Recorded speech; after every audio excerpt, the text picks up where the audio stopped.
congratulations, first of all. You had a lovely concert yesterday. Thank you. You were there?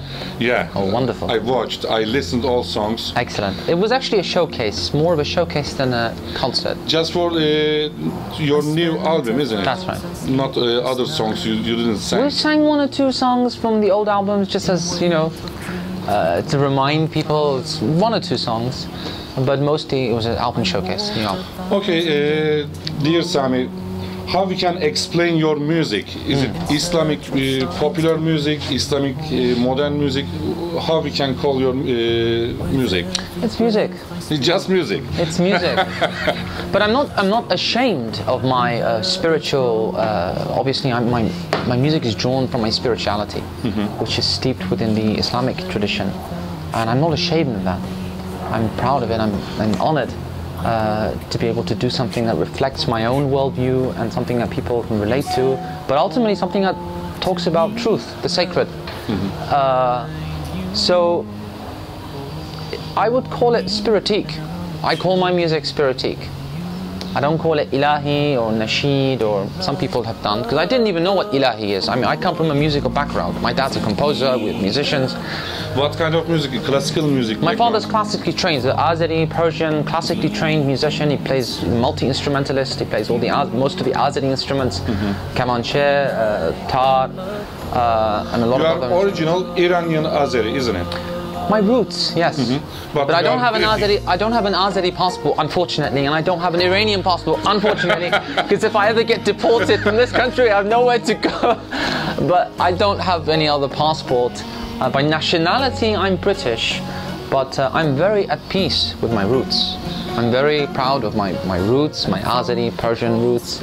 I'm not trying to be, because we live in a time where people really don't know who they are.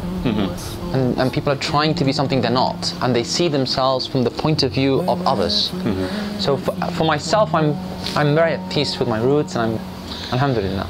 So when I listen your songs, there is a bit pain, a bit something's happened in your heart, in your brain. How do you compose your songs? For example, after you are watching news, bad news, or you are reading something, especially Middle East and Muslim area, Muslim geography. How do you compose your songs, especially Islamic songs, and you are giving message to the people? Yes.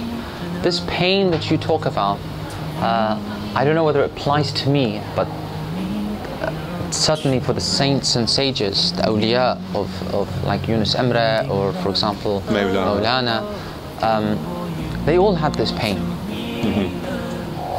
And pain actually connects us stronger to truth.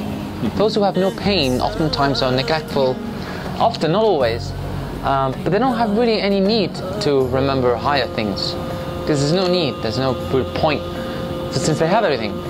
But those who are in pain, and this, the pain that I'm referring to is a spiritual longing. It's a longing for divine, longing for divine presence.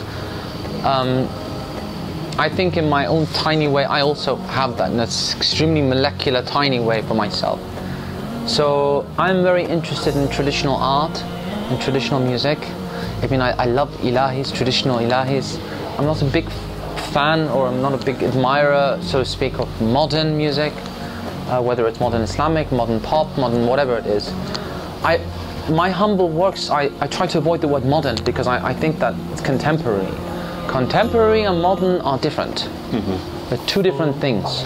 Do you give to the people as a message, a politic message, or just humanistic message? Neither. I don't like politics, and I don't like humanism. I don't like humanism because humanism is devoid of the sacred, is void of the sacred and of higher truth.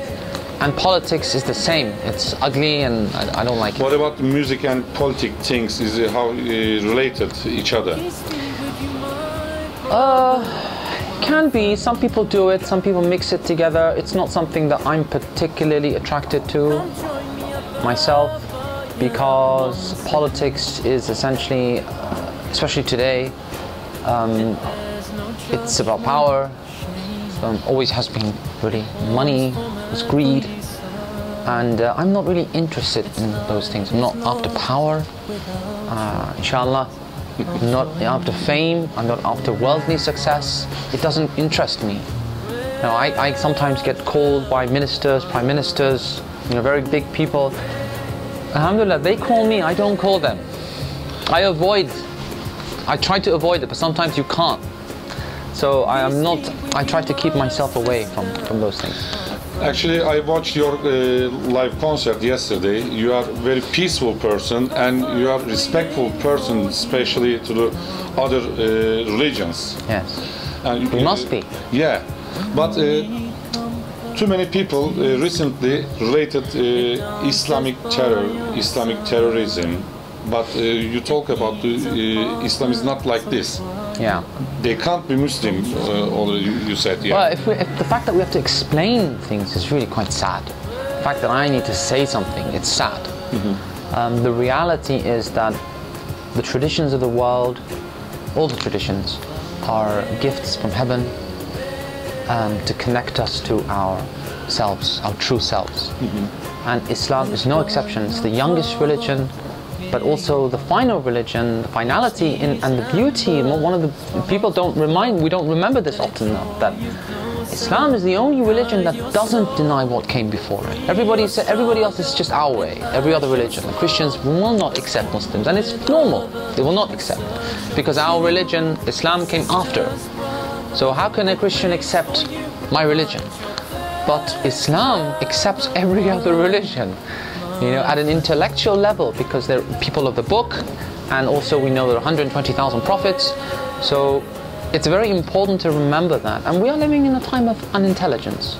We're living in a time of ignorance. We're living in a time of superficiality, modernity, materialism, and the spiritual dimension, Sufism, which is the inner dimension of the Islamic faith. You do not have one. Like Wahhabism, for example, cannot survive in Turkey. It can't, because it just can't survive. It will be rejected. It will be repelled. Because the culture is permeated, even though it has a secular, unfortunately, or tradition. But within the culture, even the most secular Turk, even if he doesn't know, his adab, his manners, his ethics, the way he talks is from that Osmanlı tradition. Yeah. It's coming from that great civilization of tolerance, of love, of intellectual thought, and of course every period has some dark moments, has some difficulties, but by and large the normative tradition of Islam is a tradition of intellection, there's such a word, of not sentimentality, of not just, you know, getting together, hold hands. They're actually very, very intellectual. There's a lot of thought, a lot of philosophy, and it's sad that today we have to even talk about these things. Sad. Yeah. Last question. Your last album is The Center. Yes. What's the center? What's the center in Turkey? Merkez? Merkez, yeah. Yeah. The center is at the heart of all bearers and of all times. It's both within and without.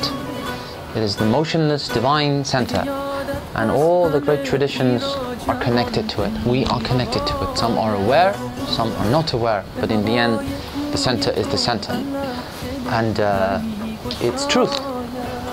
And all the different traditions of this world are connecting to that center in order to find our true self. It's who we are. So the center is as much relevant in Buddhism as it is in Islam or in Christianity or in Judaism, because it's at the heart of the esoteric truth. When you unveil all the veils and you take off the crusts, as the great saints and sages of the past had discussed, you get to the center ultimately. We're living in a day and age where, although it's very superficial and there's materialism and there's all these types of things, forgetfulness, neglectfulness, all of that, modernity is a sophisticated worldview. And you can't talk about metaphysics and religion or God without being a little bit more sophisticated. In the 15th century, there'll be no need. It'll be let's go to the mosque. You know, God is waiting. You know, let's go and do namaz together. We don't live in that era. We live in an era of questioning, of doubt, atheism, agnosticism, and a very kind of materialistic world. And these types of things that I'm talking in my new album usually would not be discussed by normal people. Let's say 12th century Khorasan or 13th century, you know, it would be the language of the mystics. They would talk about these things. It wasn't for normal, average people. Because average people would get confused. But now we need to discuss these things now in order to get rid of confusion. Because we live in a confused time. And a relativity, everything is relative, and there's no truth, everything is sentimental, and there is no God, you know, we're just animals walking around like sheep, you know, we're just, and of course you have the politics as well, Islamism, all of that stuff, which is another topic for another discussion, for another interview. So really it's an era of confusion and unintelligence, and the media doesn't help either. So I wanted to do something that talks a little bit about the inner dimension of the faith.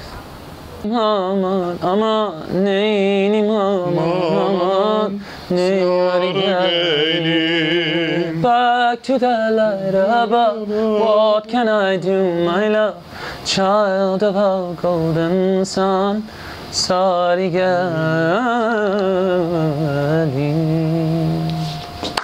Well done. Thank you very much. Thank you so much.